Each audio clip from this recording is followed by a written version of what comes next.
Ready? Let's go!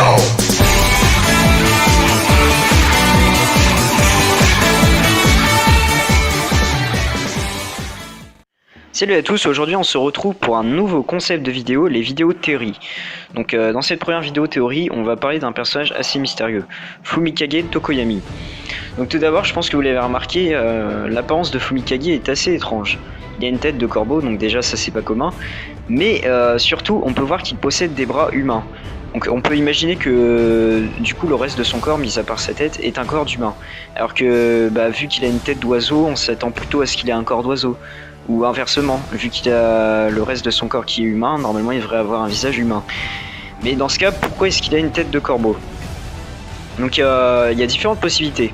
Soit il est tout simplement né comme ça, il l'a probablement tenu de manière héréditaire, donc un de ses parents a aussi cette caractéristique. Soit, on rentre dans la théorie, Fumikage porte un masque qu'il n'enlève jamais. Mais dans ce cas, pourquoi veut-il toujours garder un masque sur son visage? Donc ma théorie elle va peut-être vous sembler un peu tirée par les cheveux, mais je pense que Fumikage cherche à cacher sa véritable identité. Véritable identité qui serait celle d'un super vilain. Donc vous avez compris, je soupçonne Fumikage d'être le traître envoyé par l'Alliance des super vilains. Pour quelle raison? Il a un comportement assez étrange lors de l'attaque du camp d'été. Si vous vous souvenez, il avait perdu le contrôle de Dark Shadow.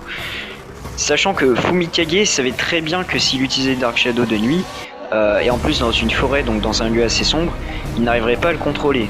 Alors certes, il l'a peut-être déclenché pour se défendre, mais on ne voit jamais explicitement le moment où Fumikage se défend, donc on ne peut pas vraiment savoir. Donc Fumikage a peut-être activé Dark Shadow, donc si c'est un super vilain, il a peut-être activé Dark Shadow intentionnellement, pour pouvoir faire le maximum de dégâts tout en ayant une excuse auprès de ses camarades afin de garder sa couverture quoi. Donc la preuve, il a blessé Mezzo apparemment par accident, mais bon voilà.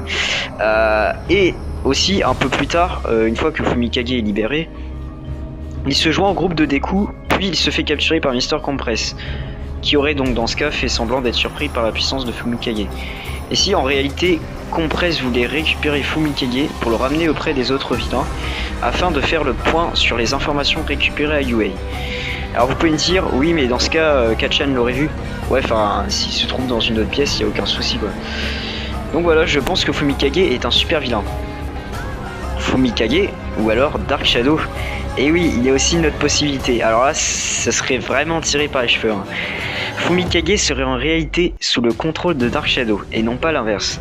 Peut-être que Dark Shadow possède un alter qui, en plus de lui donner ses caractéristiques physiques, donc une ombre assez puissante, etc., dont la puissance varie en fonction de l'intensité lumineuse, son alter lui permettrait aussi de prendre le contrôle d'une personne, donc ici de Fumikage. Et donc dans ce cas, la tête de corbeau, ça symboliserait l'emprise de Dark Shadow sur Fumikage, donc une sorte de marque de possession si vous préférez. Dark Shadow serait donc un super vilain se servant de Fumikage pour infiltrer UA. Bref, du coup voilà, c'était ma théorie sur Fumikage. Donc peut-être un peu farfelue certes, mais je la trouve tout de même intéressante. Donc n'hésitez pas à la contester ou à la compléter dans les commentaires. Abonnez-vous et à bientôt pour de prochaines vidéos.